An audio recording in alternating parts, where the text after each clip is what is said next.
哇，真係好爽，真係，大家好啊！呢日去探店泰安路間網紅燒臘店，睇下係咪真係好似其他博主咁講得咁好先。哇，唔係話10:15就咁多人喺度等緊佢開工。廚房雖然掛晒燒味出嚟，但係燈都未開㗎。10:30準時開燈，客人開始落單。但係呢個時間咧，老細都仲喺度食緊飯，佢完全唔知我派緊佢㗎。今次過年唔係想食平嘢烤羊毛，而係真係想試下佢哋啲出品好唔好食，所以我冇點燒鴨，直接點一碟燒鵝髀飯。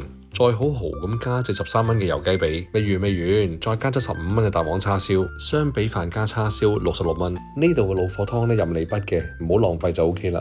呢日係紅蘿蔔菜乾煲豬骨，啖湯都唔差，幾多料㗎？雞髀、燒鵝髀，哇！呢鋪嚟個雙髀拍門，食隻雞髀先。咦，隻雞髀都幾 OK 喎。雞髀嘅肉幾結實，唔係冷凍雞嘅口感，豉油唔算好香好入味，但係可以接受嘅。食完雞髀先食塊蛋黃叉燒啊！叉燒雖然偏肥，但係佢做到窿邊，所以好好食。佢用嘅蛋黃都好正，起沙漏油嘅，我自己覺得仲好食過港口嗰間。跟住就嚟燒鵝髀啦，燒鵝髀原隻唔斬，梗係爽啲啦。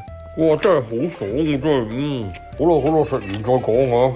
11:03食飽埋單，哇！門口已經咁多人啦。總嘅嚟講，經濟實惠，出品亦都唔差，加上老闆唔計較，又懂得流量密碼，真係抵佢旺啦。唔係美食4星推薦，多謝關注，下次見。